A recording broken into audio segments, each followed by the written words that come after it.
नमस्कार दोस्तों, स्वागत है आप सभी लोगों का Sonu study classes YouTube channel. दोस्तों आज मैं आप सभी लोगों को एनसीईआरटी बुक क्लास 11 समाजशास्त्र चैप्टर 3 पर्यावरण और समाज पर प्रश्न उत्तर मैं आप लोगों को इस वीडियो में बताऊंगा।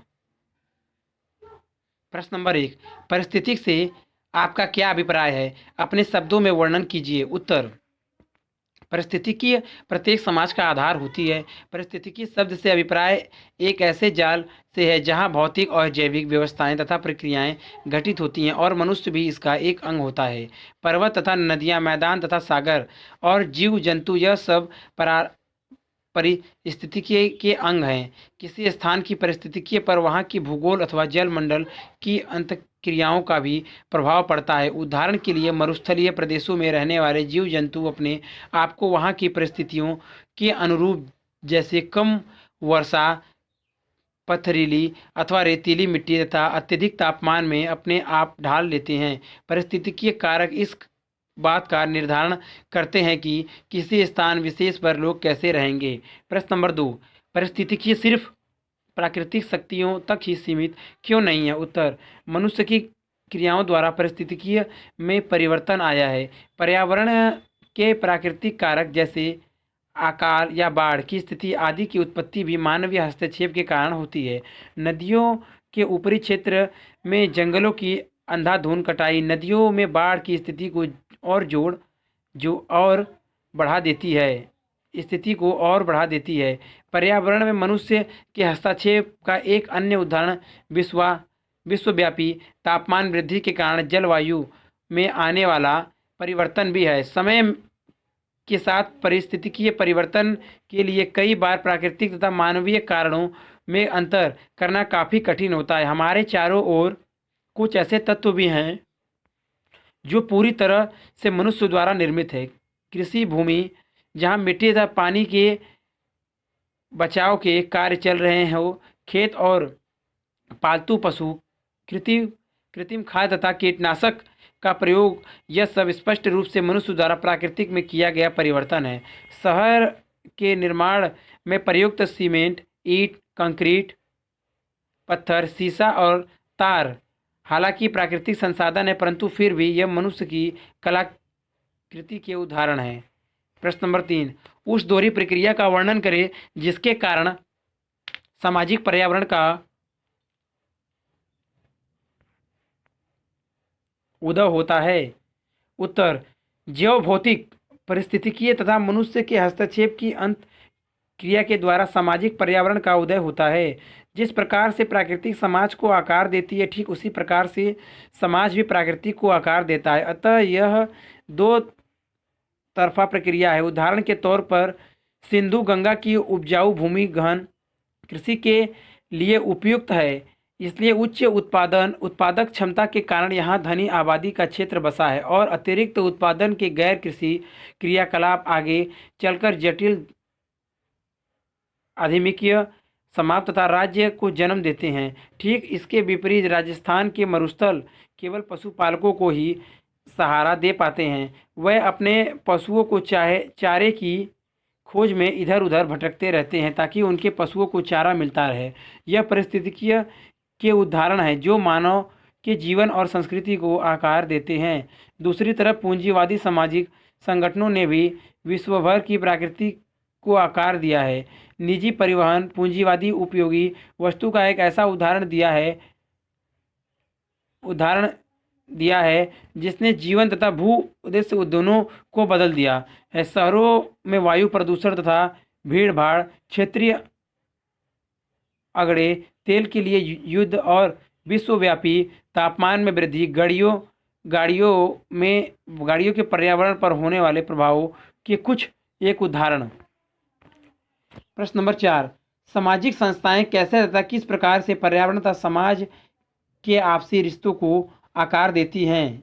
उत्तर, पर्यावरण तथा समाज के बीच अंतःक्रिया को सामाजिक संगठन द्वारा आकार दिया जाता है। यदि वनों पर सरकार का अधिपत्य है तो यह निर्णय लेने का अधिकार भी सरकार का ही होगा कि क्या वनों को पट्टे पर किसी लकड़ी को कारोबार करने वाली कंपनी को देनी चाहिए अथवा ग्रामीण को जंगलों से प्राप्त होने वाले वन उत्पादों को संग्रहित करने का अधिकार। भूमि तथा जल संसाधन का व्यक्तिगत स्वामित्व इस बात का निर्णय करेंगे कि अन्य लोगों को किस नियमों तथा शर्तों के अधीन इन संसाधनों के उपयोग का अधिकार प्राप्त हो। उत्पादन प्रक्रिया के अंतर्गत संसाधनों पर नियंत्रण श्रम विभाजन से संबंधित है। पुरुषों की तुलना में कृषिहीन मजदूरों एवं स्त्रियों का प्राकृतिक संसाधनों से संबंध भिन्न होता है। सामाजिक संगठन इस तथ्य को प्रभावित करता है कि विभिन्न सामाजिक समूह किस प्रकार अपने आप को पर्यावरण से जोड़ते हैं। प्रासंगिक ज्ञान की व्यवस्था के अतिरिक्त पर्यावरण तथा समाज के संबंध उनके सामाजिक मूल्यों तथा प्रतिमानों में भी प्रतिबिंबित होते हैं। पूंजीवादी मूल्यों ने प्रकृति के उपयोगी वस्तु होने की विचारधारा को पोषित किया है। इस संदर्भ में प्रकृति को एक वस्तु के रूप में परिवर्तित कर दिया गया है और इसे लाभ के लिए खरीदा अथवा बेचा जा रहा है। उदाहरण के लिए किसी नदी के बहुविकल्पीय सांस्कृतिक अर्थों जैसे पारिस्थितिकीय उपयोगितावादी धार्मिक तथा सौंदर्य परमकथा के महत्व को समाप्त करके उद्यमकर्ता के लिए पानी को हानि या लाभ की दृष्टि से बेचने का कारोबार बना दिया गया है। कई देशों ने समानता तथा न्याय के समाजवादी मूल्यों तथा स्थापित करने हेतु बड़े बड़े जमींदारों से उजड़ी जमीनों को छीनकर उन्हें पुनः भूमिहीन किसानों में बांट दिया है। धार्मिक मूल्यों ने कई सामाजिक समूहों को नेतृत्व किया है ताकि धार्मिक हितों और विभिन्न किस्मों को सर्वेक्षण हो सके और अन्य यह मान सके कि उन्हें अपने हितों के लिए पर्यावरण में परिवर्तन करने का दैविक अधिकार प्राप्त है। प्रश्न नंबर 5, पर्यावरण व्यवस्था समाज के लिए एक महत्वपूर्ण तथा जटिल कार्य क्यों है? उत्तर, हालांकि पर्यावरण प्रबंध एक कठिन कार्य है, इसकी प्रक्रिया को पूर्वानुमान तथा उसे रोकना भी कठिन है। पर्यावरण के साथ मनुष्य के संबंध और अधिक जटिल हो गए हैं। बढ़ते औद्योगिकरण के कारण संसाधनों का दोहरा अत्यंत तीव्र गति से हो रहा है। यह पारिस्थितिकी तंत्र को विभिन्न प्रकार से प्रभावित किया है। जटिल उद्योग तकनीक तथा संगठन की व्यवस्था बेहतरीन प्रबंधन के लिए अनिवार्य है। यह अधिकांश गलतियों के प्रति कमजोर तथा सुभेद होते हैं। हम जोखिम भरे समाज में रहते हैं। हम ऐसी तकनीकों तथा वस्तुओं का प्रयोग करते हैं जिनके संबंध में हमें पूरी जानकारी नहीं है। औद्योगिक पर्यावरण में जटिल नाभिकीय विविधता जैसे चेरनोबिल, भोपाल की औद्योगिक दुर्घटना, यूरोप में फैली मेड काऊ बीमारी इसके खतरों को दर्शाते हैं। प्रश्न नंबर 6, प्रदूषण संबंधित प्राकृतिक विपदाओं के मुख्य रूप कौन कौन से हैं? उत्तर, ग्रामीण तथा शहरी क्षेत्रों में वायु प्रदूषण एक मुख्य समस्या मानी जा रही है। इससे श्वास और सेहत संबंधित अन्य बीमारियों तथा मृत्यु भी हो सकती है। उद्योग तथा वाहनों से निकलने वाले जहरीले गैसें तथा घरेलू उपयोग के लिए लकड़ी तथा उद्योगों से होने वाले प्रदूषण वायु प्रदूषण के मुख्य स्रोत है। खाना बनाने वाले ईंधन से आंतरिक प्रदूषण भी एक जोखिम भरा स्रोत है। यह विशेषकर ग्रामीण घरों के लिए सच है। यहाँ खाना बनाने के लिए हरी भरी लकड़ियों का प्रयोग, अनुपयुक्त चूल्हे तथा हवा के निष्कासन की व्यवस्था ग्रामीण महिलाओं की सेहत पर बुरा असर डालते हैं। विश्व स्वास्थ्य संगठन के अनुमान के अनुसार तकरीबन 6 लाख लोग भारत में 1998 के दौरान घरेलू प्रदूषण से मारे गए। यहाँ यह भी सत्य है कि अकेले ग्रामीण क्षेत्रों में मरने वाले लोगों की संख्या 50,000 के करीब थी।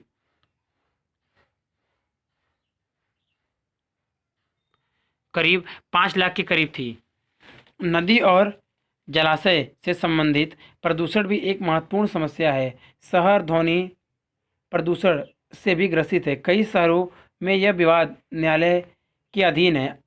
धार्मिक तथा सामाजिक अवसरों पर उपयोग किए जाने वाले लाउड स्पीकर, राजनीतिक प्रचार, वाहनों के होने वाले यातायात एवं निर्माण कार्य इसके प्रमुख स्रोत हैं। प्रश्न नंबर 7, संसाधनों की क्षीणता से संबंधित पर्यावरण के प्रमुख मुद्दे कौन कौन से हैं? उत्तर, संसाधनों की क्षीणता का अर्थ है अस्वीकृति प्राकृतिक संसाधनों का प्रयोग करना और यह पर्यावरण की एक गंभीर समस्या है। संपूर्ण भारत में विशेषकर पंजाब, हरियाणा और उत्तर प्रदेश में भूजल की स्तर में लगातार कमी होना एक गंभीर समस्या है। नदियों पर बांध बना दिए गए हैं, इसके बहाव को मोड़ दिया गया है। इस कारण पर्यावरण में जल वेसी को जो क्षति पहुंची है, इसकी भरपाई करना असंभव है।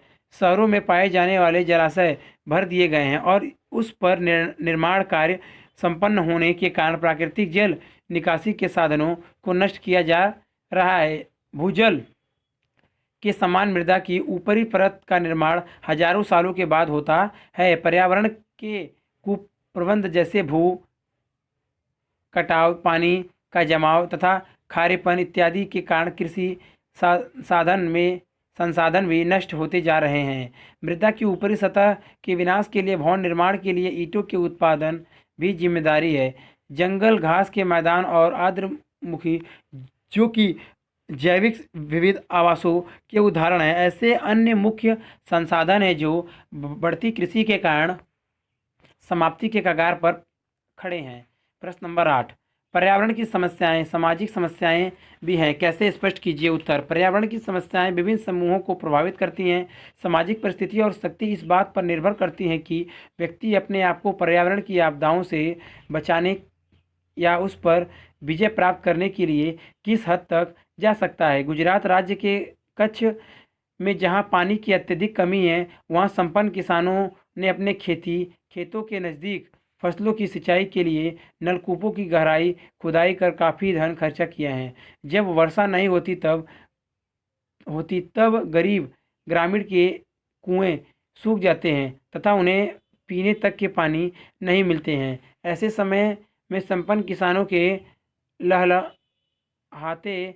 ललहाते खेत मानो उनका मजाक उड़ा रहे होते हैं। कुछ पर्यावरण संबंधित चिंतन कभी कभी विश्वव्यापी चिंतन बन जाते हैं, परंतु यह सत्य है कि इसका संबंध किसी विशेष सामाजिक समूह से नहीं रहता है। समाज शास्त्रीय अध्ययन से यह जाहिर होता है कि किस प्रकार सार्वजनिक प्राथमिकता तय की जाती है तथा किस प्रकार इसे आगे बढ़ाया जाता है। सार्वभौमिक रूप से इसका लाभदायक होना कठिन है। साथ ही जनहित के कार्यों की रक्षक नीतियाँ राजनीतिक तथा आर्थिक रूप से शक्तिशाली वर्गों के लाभ की रक्षा करती हैं या गरीब एवं राजनीतिक रूप से कमजोर वर्गों को अनुसार पहुंचाती हैं। प्रश्न नंबर 9, सामाजिक परिस्थिति की से क्या अभिप्राय है। उत्तर, सामाजिक परिस्थिति की यह जाहिर करती है कि सामाजिक संबंध विशेष रूप से संपत्ति तथा उत्पादन के संगठन पर्यावरण से संबंधित सोच और प्रयास